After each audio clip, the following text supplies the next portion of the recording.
성도 여러분, 3일 동안 잘 보내셨습니까? 이제 2월 달도 조금만 지나면 다 지나갑니다.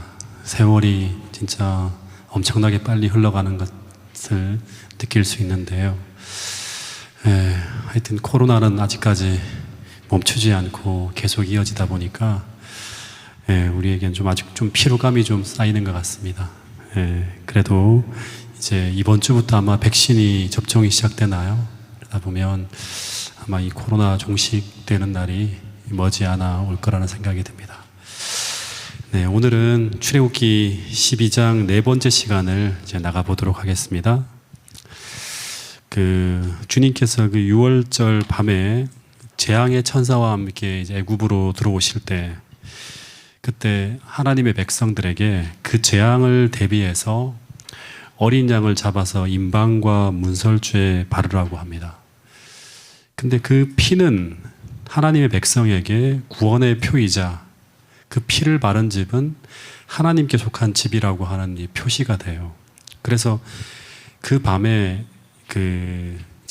진짜 재앙이 닥칠 때 애굽에 있는 모든 장자는 다 죽어나가지만 실제로 이 피를 바른 집은 이 재앙의 천사가 넘어가게 됩니다. 그리고 하나님은 이스라엘 백성들에게 이제 어떤 말을 하는가 하면, 이 날을 1500년간 이제 앞으로 이제 계속 예수님이 오실 때까지죠. 그죠?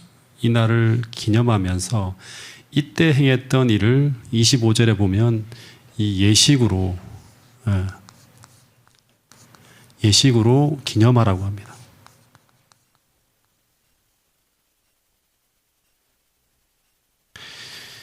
그리고 26절에 보면 이제 이후에 이 예식을 이렇게 쭉 지킬 때 너희의 자녀가 묻기를 이 예식이 무슨 뜻이냐 하고 물을 때 27절에 보면 너희는 이르기를 이는 여호와의 유월절 제사라. 여호와께서 애굽 사람에게 재앙을 내리실 때 애굽에 있는 이스라엘 자손의 집을 넘으사 우리의 집을 구원하셨느니라고 하라고 이제 가르치라고 하는 거예요. 다시 말해서 그 자녀들에게 이때 벌어진 이 일이 무엇을 기념하는 것인지, 이것이 어떤 의미인지를 이 예식을 통하여 가르치라고 하는 거죠. 근데 이 모세가 이제 그냥 단지 재앙에서부터 우리를 지켜줬다는 그런 의미로 가르쳤을까요? 아니면 이 죽임을 당한 어린 양이 무엇을 의미하는지, 그리고 그 양의 죽음과 고기를 먹는 것이 어떤 의미인지 당시 이스라엘 백성들에게 오늘날 우리가 이해하는 것과 같은 그런 의미로 가르쳤을까요? 생각해 보는 게 중요하다는 생각이 듭니다. 여러분, 창세기를 누가 썼죠? 모세가 썼죠. 창세기 3장 15절의 의미를 모세가 이해를 했을까요? 아마 모세는 창세기 3장 15절의 의미를 풀어가며 설명했을 거예요. 이 창세기부터 출애굽기까지 전부 다 모세가 받은 계시이기 때문에 그냥 의미 없이 이 예식을 지키게 하지 않았을 거예요. 엘렌 화이트 주석 1권 1110페이지에 보면 이런 말씀이 있더라고요.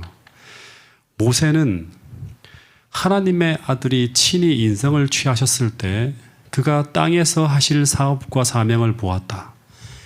그리고 그분이 세상에서 교사와 인도자가 되시고 마침내 그들의 죄를 위한 속죄 제물로 당신을 주실 것을 보았다. 모세가 그리스도의 날을 보고 예수님이 이 땅에 오시는 날을 보고 그분의 피를 통하여 열리게 될 구원의 새롭고 산 길을 보았을 때 모세는 어떻게 했다? 너무 기뻐서 어쩔 줄을 몰랐다고 하는 그런 기록이 있습니다. 그러니까 이 모세는 이 유월절 예식의 의미가 무엇인지를 이제 계시를 통해 배웠고, 그리고 그것을 어떻게 배웠다고 하는 건 뭐예요? 백성들이 가르쳤다고 하는 거죠. 그래서 이 유월절 예식의 의미 속에 담겨 있는 모든 내용들을 다 가르쳤을 거예요. 근데 이 유월절 의식의 전체적인 내용을 한마디로 요약하면 어떤 의미이죠? 이 유월절에 벌어지는 이 모든 이야기들은 무엇을 이야기하는 거죠? 미래에 예수님께서 너희를 구하기 위해 그 하나님이신 예수님께서 너희를 위해 생명을 버리셨다고 하는 거예요.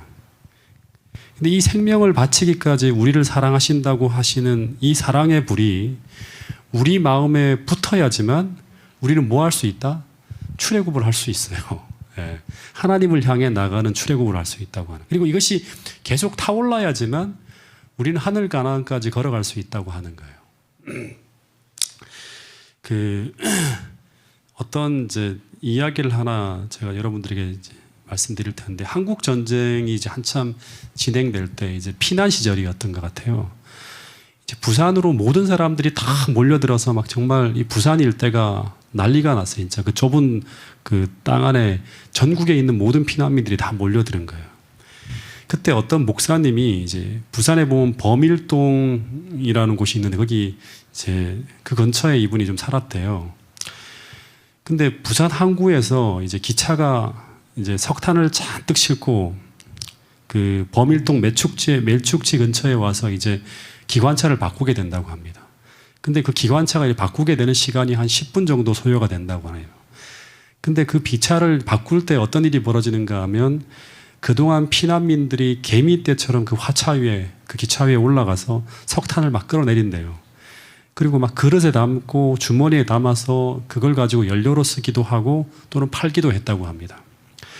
근데 그것이 그들이 매일의 양식을 얻을 수 있는 유리한 길이었기 때문에 사람들이 생사를 걸고 차 위에 올라가서 석탄을 끌어내리고 막 그런대요. 그럼 어떤 일이 벌어지는가 하면 반대로 그 장면을 보고 가만히 있는 것이 아니라 군인들이 달려와서 그것을 막기 위해 막 사람들을 밀어낸다고 합니다.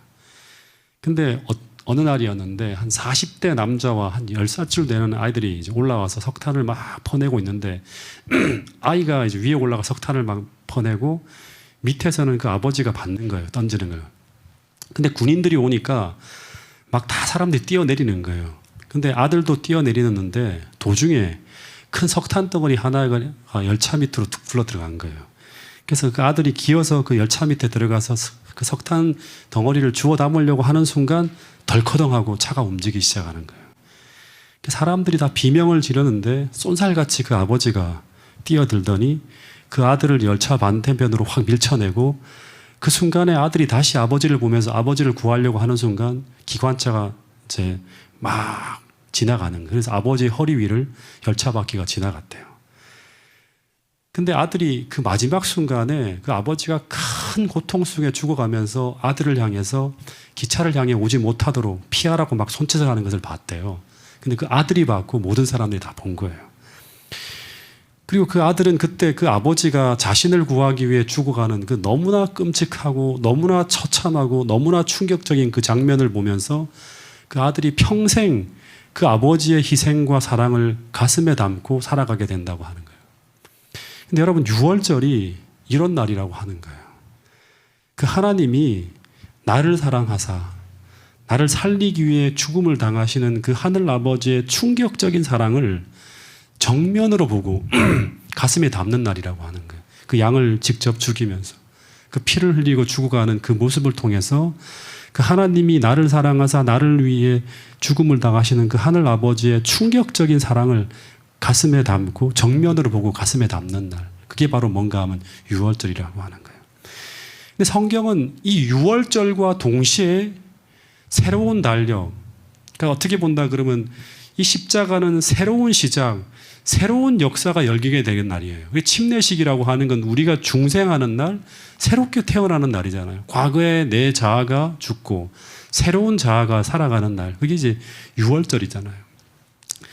그래서 이 6월절을 거치지 않고는 어느 누구도 거듭남을 경험할 수가 없고 또 나의 6월절을 경험하지 못하고서는 어느 누구도 하늘 가는 출애굽이 시작될 수 없다고 이야기하는 게 이 출애굽기의 이 12장의 6월절 이야기입니다. 그래서 이 6월절을 경험하지 못한 그리스도인, 즉 개인적인 십자가를 경험하지 못한 모든 가짜 그리스도인들은 결국엔 어떻게 되죠? 홍해를 건넜지만 형식적으로 홍해를 건넜지만 형식적으로 침례를 받았지만 어떻게 되죠? 하늘 가나안까지 들어가지 못하고 다시 이 광야에서 다 죽습니다. 전부 다.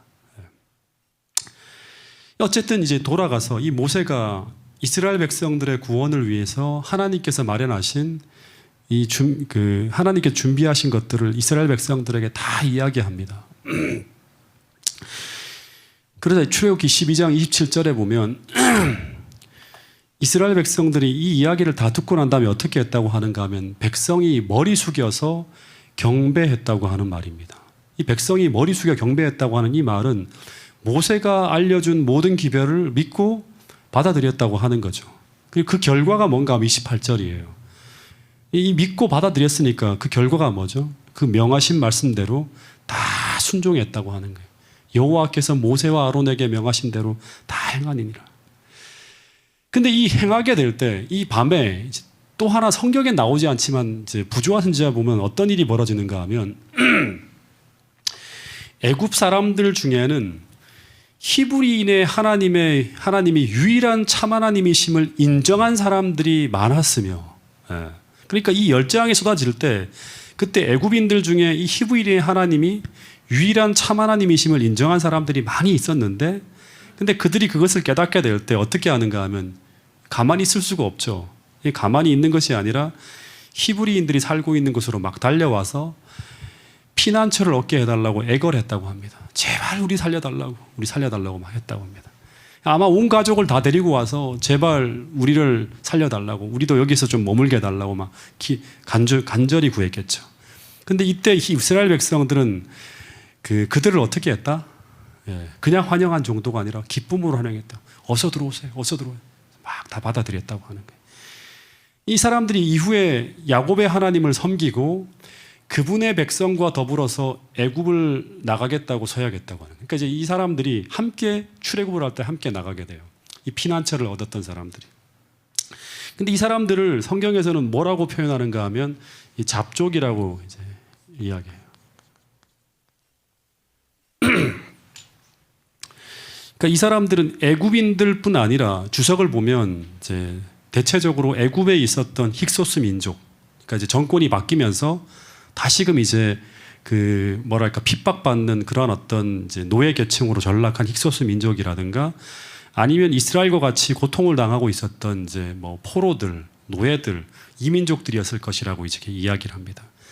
이 사람들이 이스라엘 백성들과 함께 출애굽을 하는데 이제 출애굽 운동을 좀 잠깐 다시 한번 정리하면 그 출애굽 운동이 일어나게 되는 시작은 모세라는 한 인물이 준비되어져서 이 출애굽 운동을 위한 빛을 하늘로부터 받아와서 그것을 세상에 전하게 될 때 먼저는 이스라엘 백성들이 그 빛을 받아들이면서 어떻게 하죠?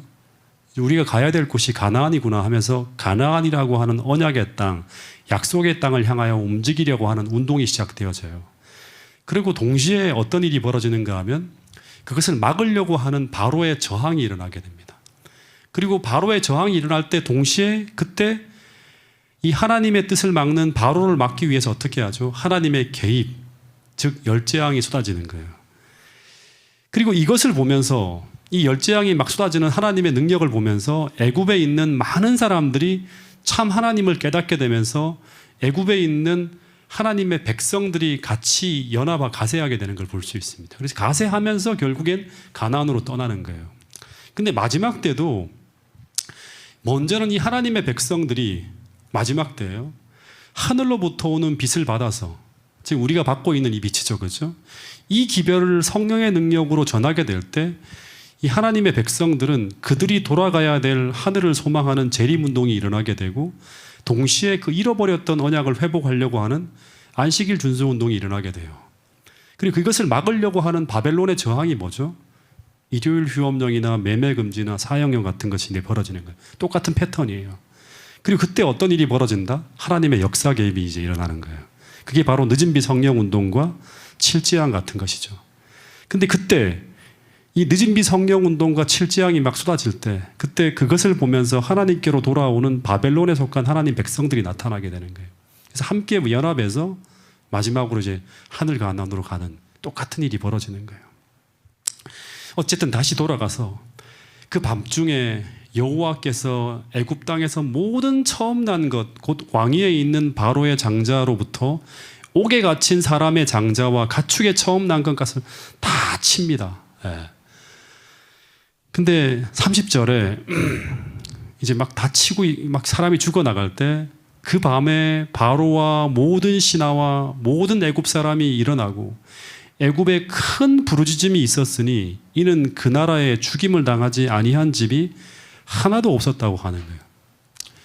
그러니까 제가 지난주에 말씀드린 것처럼 어떤 일이 벌어졌다? 애굽 전체에 다 곡소리가 이제 막 온 땅에 막 우는 소리, 울음바다가 터지는 거예요. 근데 이 성경에 보면 이 33절에 보면 이 곡소리가 온 애굽 땅에 들려올 때 그때 동시에 애굽의 전 민중이 이제는 어떻게 하는가 하면 들고 일어나서 바로를 찾아갑니다. 그래서 33절에 보면 이제 더 혹심한 재앙을 피하기 위해서 어떻게 하라? 즉시 이스라엘 백성들을 보내달라고 요구하기 시작했다고 합니다. 아마 모든 백성과 모든 신하들이 다 들고 일어나서 바로에게 이스라엘 백성들을 보내야 한다고 요구하기 시작해요. 예.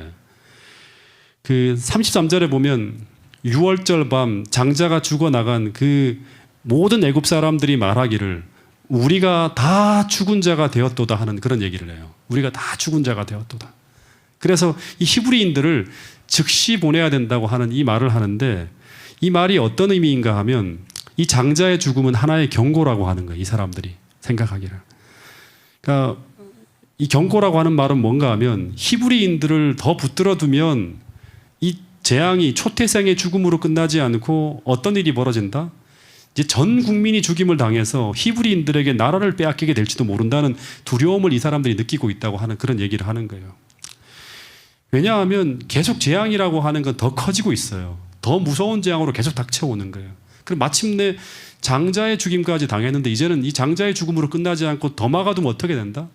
이 애굽에 있는 모든 사람 다 죽어나간다고 하는 거예요. 그래서 이 이집트인들은 이 히브리인들을 단순히 떠나게 하는 것이 아니라 어떻게 해라? 즉시 떠나게 해야 된다고 이제 요구하기 시작하는 거예요. 바로한테. 그래서 이제 이 백성을 속히 보내려고 이제 막 하니까 그 31절, 32절에 보면 그 밤에 그런 막 민중들이 들고 일어나고 이제 막 모든 어떤 이 신료들까지 다 요구했겠죠. 그러니까 이제 이 바로가 모세와 아론을 그 밤에 부릅니다. 절대 다시금 왕궁에 들어오지 말라고 하는 이 모세와 아론을 불러서 31절, 32절에 보면 너희의 말대로 여호와를 섬기며 그리고 너희의 말대로 모든 요구대로 너희의 양과 소도 몰고 가라는 허락이 떨어집니다. 이 허락이 떨어지자마자 모세와 아론이 어떻게 하는가 하면 고센 땅에 바로 사람을 보내서 그 밤에 출애굽을 이제 시작하게 돼요. 33절에 있는 말씀인데 같이 한번 읽어보겠습니다. 이 말씀 하나하나를 좀 보겠습니다. 34절입니다. 시작. 그 백성이 발교되지 못한 반죽 담은 그릇을 옷에 싸서 어깨에 매니라.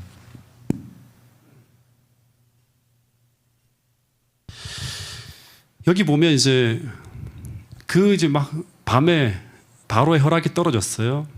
그랬더니 그 밤에 이제 바로 출애굽을 한다고 하는 거예요. 지체하지 않고. 그래서 고센 땅에 머물던 모든 이스라엘 민족들이 발효되지 못한 반죽 담은 그릇을 옷에 싸서 어깨에 메고 나섰다고 하는 거예요. 그러니까 빵을 굽지도 못하고 막 이제 무교병을 만들기 시작하는 그 반죽을 담은 걸 어깨에 메고 나섰다고 하는 거예요.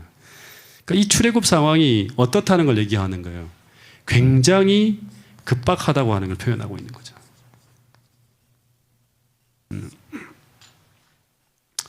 그러니까 이 한 문장을 통해서 우리가 느끼는 건 뭐냐 그러면 이스라엘 백성들이 지체 없이 나가려고 한다고 하는 거예요. 아마 6월절 밤에 이스라엘 백성들은 이제 이 사람들이 가는 목적지는 알죠. 가나안으로 가야 된다는 거 알아요. 그러면 하루 이틀 걸리는 길이 아니라 굉장히 먼 길이에요. 그래서 이 사람들이 빵을 구우려고 했을 것이에요. 모세가 이 이야기를 무교병을 일주일 동안 먹는다고 하는 이 이야기를 며칠 전에 이야기를 했기 때문에 백성들이 이제 하나하나 준비하고 있었을 거예요. 근데 이제 이 본문의 표현을 보면 백성들이 이렇게 급하게 떠날 거라고는 예상하지 못했던 것 같아요. 준비는 계속 했는데 완료되지 못한 상황에서 지금 막 움직이고 있는 거예요. 빵을 굽지도 못하고. 근데 뜻밖의 그 밤에 이제 낮이 새는 것도 아니에요. 그 밤의 명령을 듣고 떠나라고, 지체하지 말고 떠나라고 하니까 무교병 반죽을 담은 그릇을 싸서 이제 어깨에 메고 나갔다고 하는데 39절에 보면 이제 이런 표현이 있어요. 39절에 보면 나중에 애굽으로부터 가지고 온 이 발교되지 못한 반죽으로 무교병을 어디서 구웠는가 하면 여기 보면 숫곳이라고 하는 곳에 멈추어서 이제 긴 광야 여행을 해야 되잖아요, 그렇죠? 거기서 빵을 굽고 그 다음에 이제 마지막 준비를 하는 내용이 나와요. 예. 그러니까 출애굽 당시 이 6월절에 탈출 명령이 떨어졌을 때 이들은 그 밤에 신속하게 굉장히 진짜 어떻게 보면 급박한 상황 속에서 이동했다는 걸 알 수가 있어요. 그리고 35절에 보면 이 급박한 상황 속에서도 이제 어떤 일을 하는가 하면 이스라엘 백성들은 떠나기 전에 모세의 말대로 애굽 사람들에게 은금 패물과 의복을 요구하라고 해서 이제 모세가 요구를 하라고 했죠, 그렇죠?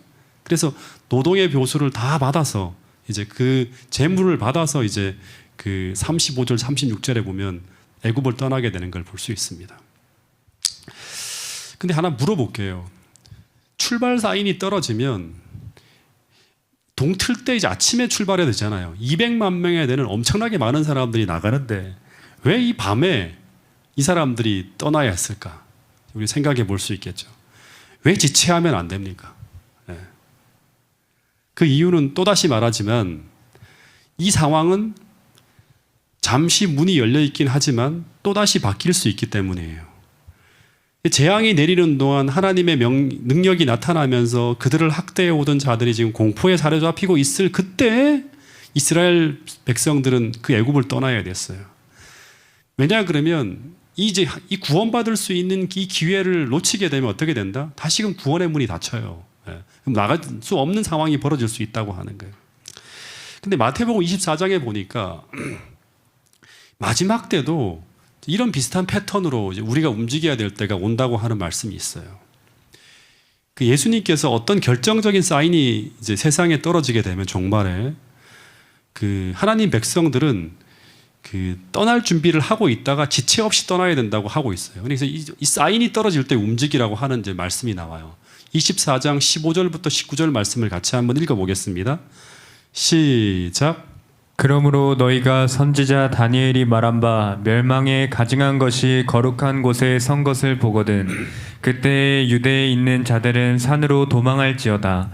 지붕 위에 있는 자는 집 안에 있는 물건을 가지러 내려가지 말며 밭에 있는 자는 겉옷을 가질러 뒤로 돌이키지 말지어다.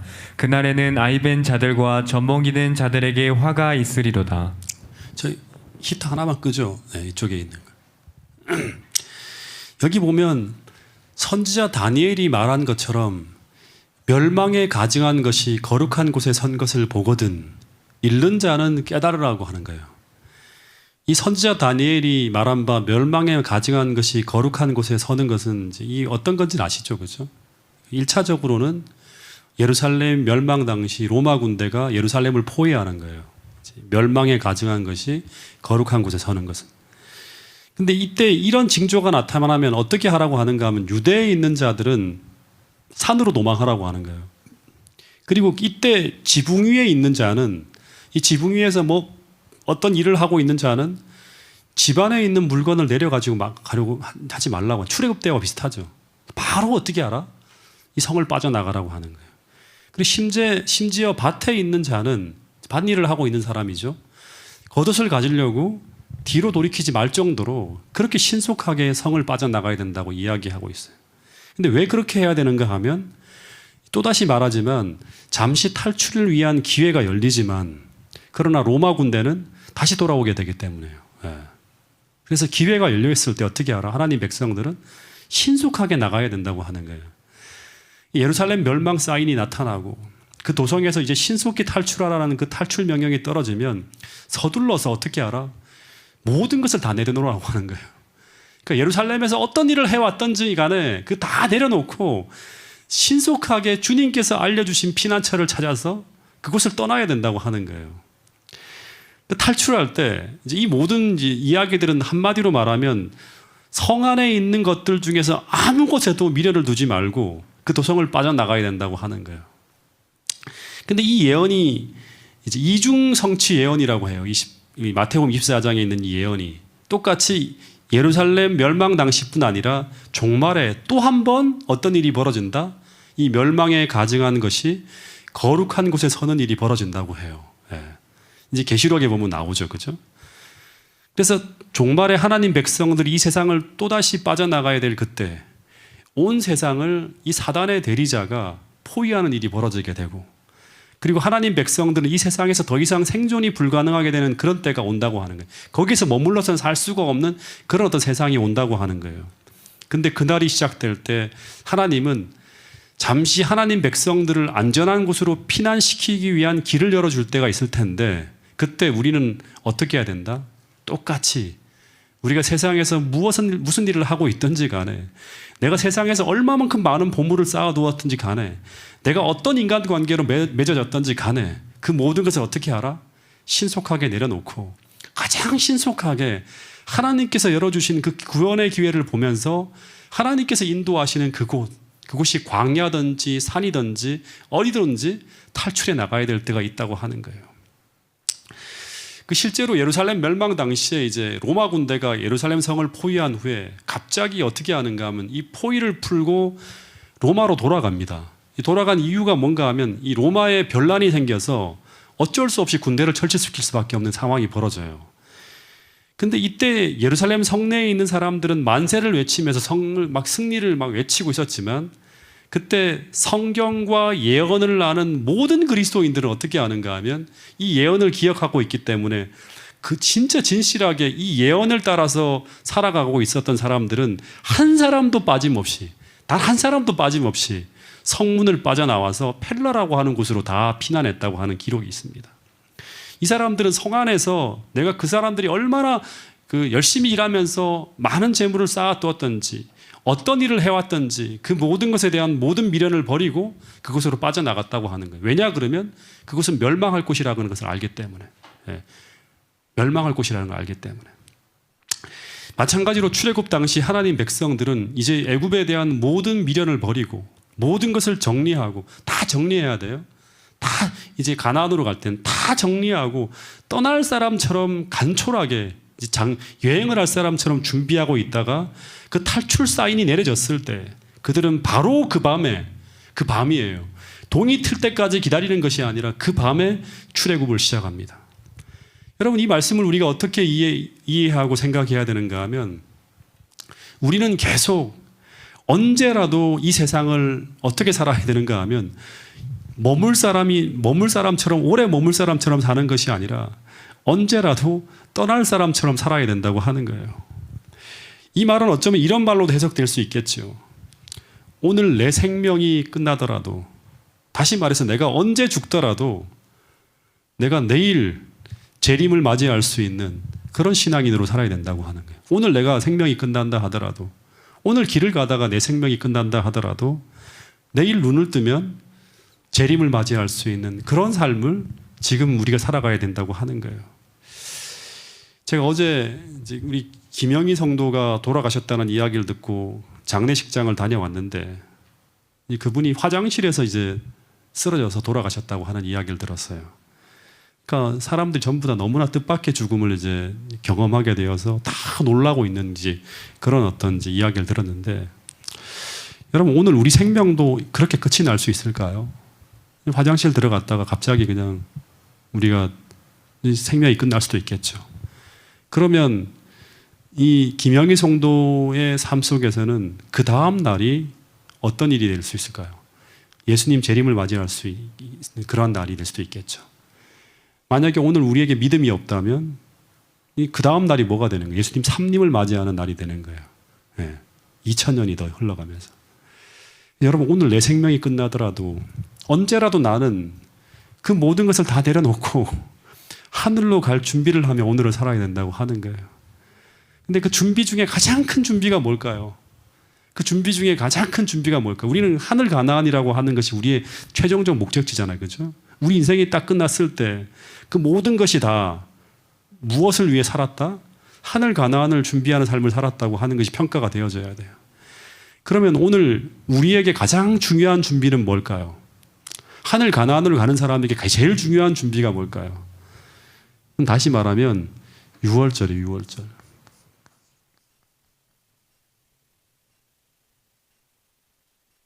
(6월절에서) 시작된 십자가의 사랑의 불이 내 안에 꺼지지 않는 거예요. 이 6월절, 즉 예수님의 십자가에 돌아가심으로 말미암아 하나님께서 우리에게 보여주신 그 십자가의 사랑의 불이 내 안에 꺼지지 않는 거예요.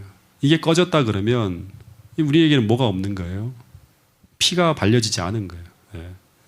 그래서 매일같이 우리는 생각해야 돼요. 내가 예수님의 그 십자가의 은혜로 오늘을 살고 있는 사람이고, 내가 오늘 그 사랑을 받은 사람이고, 그렇기 때문에 나는 어떻게 살아야 되는가? 끝없이 우리의 삶에 진지하게 질문을 던지면서 살아야 돼요. 이 불이 꺼지면 계시록 2장에 보면, 에베소 교회에 보면 첫사랑이 다 식어버리게 되면 어떤 일이 벌어집니까? 우리 신앙이 형식주의로 흘러가게 되고, 신앙이 우리가 신앙으로 할 수 있는 모든 일들이 동력이 다 끊어져 버립니다. 그리고 모든 신앙적으로 하는 것들이 의미가 사라져 버려요. 여러분, 그래서 오늘 우리에게 제일 중요한 것은 뭔가 하면 6월절에 시작된 이 십자가의 사랑의 불이 내 안에서 계속 뜨겁게 불타오를 수 있도록 늘 주님을 바라보고 십자가를 명상하고 하나님께서 내게 베풀어 주시는 내가 얼마나 큰지를 생각하는 그러한 어떤 삶을 살아야 된다고 하는 것입니다. 어쨌든 이 밤에 이 사람들이 떠나기 위해서 출발 지점에 모이라는 신호나에 고센 땅에 다 모여요. 37절에 보면 모여든 사람들의 숫자가 유아 외에 장정만 60만 명이라고 하는 거예요. 장정만 60만 명. 그러니까 어마어마하게 많은 사람들이 모여든 거예요. 근데 여기에는 이스라엘 백성들을 외에 누구도 포함되었다? 이 잡족도 포함되었다고 하는 거예요. 이 잡족. 이 잡족들은 카운팅에서 배제된 거예요. 그러니까 이 잡족들도 보니까 여기 보니까 수많은 잡족이라고 하는 걸 봐서는 어마어마하게 많은 사람들이 같이 참여한 거예요. 그러니까 제가 볼 땐 200만 명이 아니죠.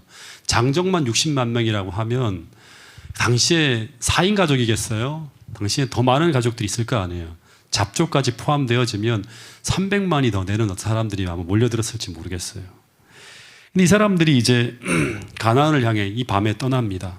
근데 이제 마지막으로 하나 좀 더 생각해 봐야 될 게 뭐냐면 하면 이 잡족이 어떤 사람들인가 하면 또다시 말하지만 본토 애굽인들도 되지만 그 히브리인들의 이제 하나님의 권능의 감명을 받아서 이제 그분을 섬기기로 이제 그 참여한 사람들, 이제 이런 사람들도 이제 히브리인들, 이제 이집트인들 중에서 포함되어 있지만 그 많은 사람들이 이제 이 애굽에서의 학정을 피해서 애굽을 떠나려고 하는 사람들이 많았어요. 그 당시에 이제 노예나 이런 사람들이. 그리고 이들 중에 얼마는 히브리인들, 이제 애굽인들과 통혼한 히브리인들도 포함되어져 있었다고 합니다. 그러니까 이 사람들이 어떤 사람들인가 하면 주로 많은 사람들이 진짜로 회심한 사람도 있지만 이 신앙에 진지하게 참여하는 사람들도 있지만 많은 사람들이 이 몸은 연합했지만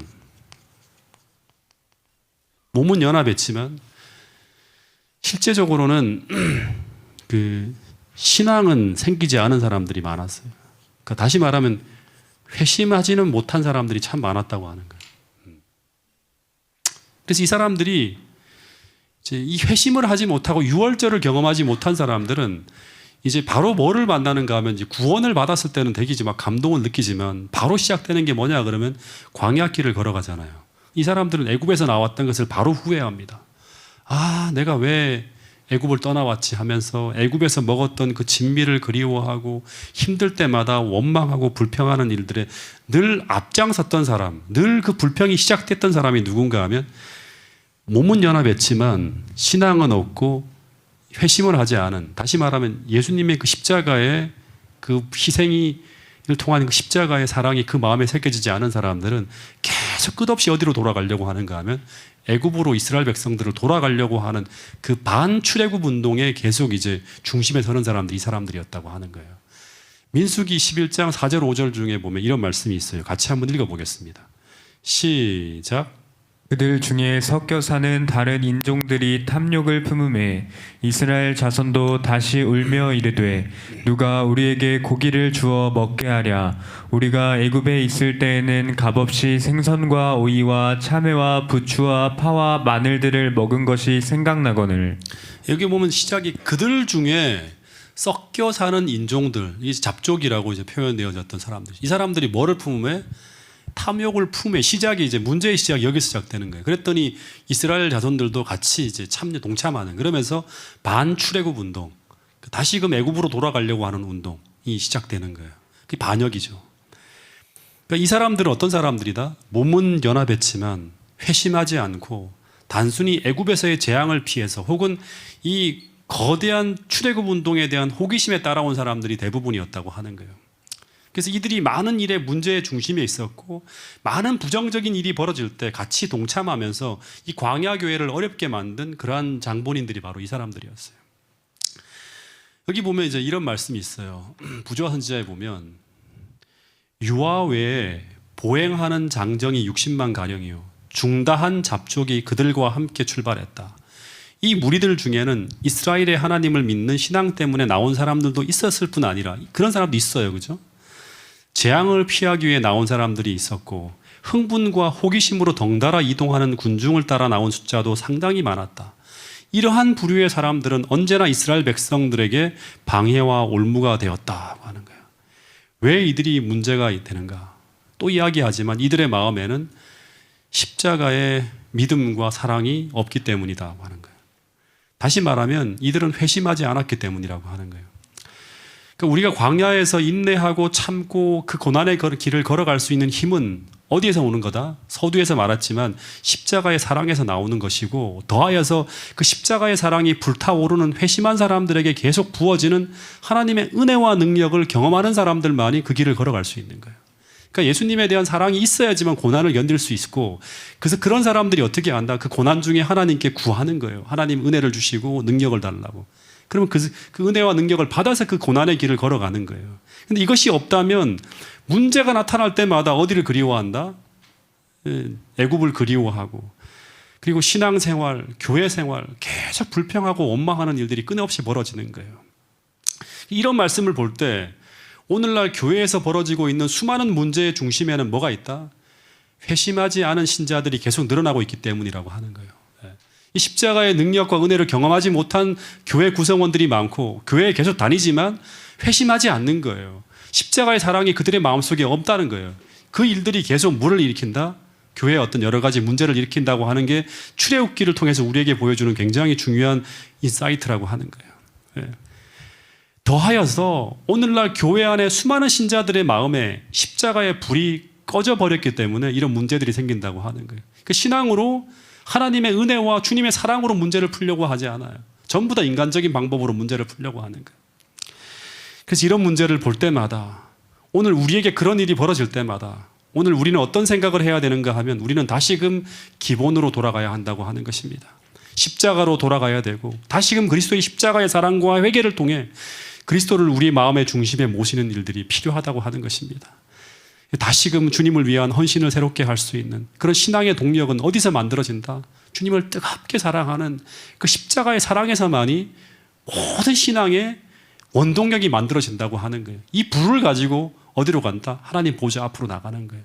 이 불을 가지고 어디로 간다? 하늘 가나안으로 간다고 하는 것입니다. 그 어떤 실망스러운 일들이 어떤 낭망스러운 일들이 내 앞에 나타난다 할지라도 보이지 않는 그분의 손을 의지하고 그 사랑을 의지하여서 걸어갈 수 있는 그 사람들이 누구다? 진정 유월절을 경험하고 나의 십자가를 경험한 진정한 하나님 백성이라고 하는 것입니다.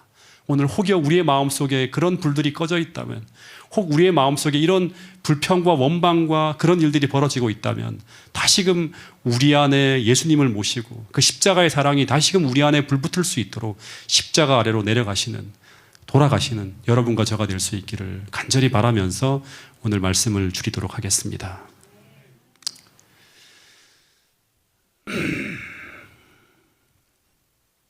기도 제목을 드리도록 하겠습니다. 이 십자가의 사랑의 불이 내 마음에 붙을 수 있도록 주신 말씀을 생각하면서 기도해 주시고요. 그리고 우리 김순진 집사님, 우리 박순지 집사님이 지금 태벽에 그 요양원으로 가셨는데 우리 집사님께서 그 새로운 환경에 잘 적응할 수 있도록 우리 박순지 집사님을 위해서 기도해 주시기 바랍니다. 그리고 우리 성다건 목사님 가정을 위해서 기도해 주시고 또 우리 성백곤 우리 선생님을 위해서도 계속 기도해 주시고 그리고 우리 여기 지금 빠졌네요. 정연호 장로님 지금 위중한 사망 속에 계시는데 우리 가족들과 우리 장로님을 위해서 기도해 주시기 바랍니다. 그리고 우리 저희 장모님을 위해서도 기도해 주시기 바랍니다. 그리고 우리 소그룹 이 활성화를 위해서 계속 우리 소그룹 리더들이 활발하게 움직일 수 있도록 우리 헌신의 마음을 주실 수 있도록, 그리고 우리 교회가 소그룹으로 잘 갖추어질 수 있도록 기도해 주시고요. 침례 공부를 계속하고 있는 우리 김현숙 성도님을 위해서도 기도 부탁드리겠습니다. 우리 개인 기도 시간을 가지는데 가능하면 우리 할 수 있으면, 우리 공부했죠, 그죠? 무릎 꿇고 기도할 수 있는 분들, 만약에 많이 불편하시는 분들은 의자에 앉아서 하셔도 되지만 가능하면 전부 다 무릎 꿇고 우리 하나님 앞에 간절한 마음으로 우리 기도하는 시간을 가진 후에 우리 마치는 순서를 우리 보내도록 하겠습니다.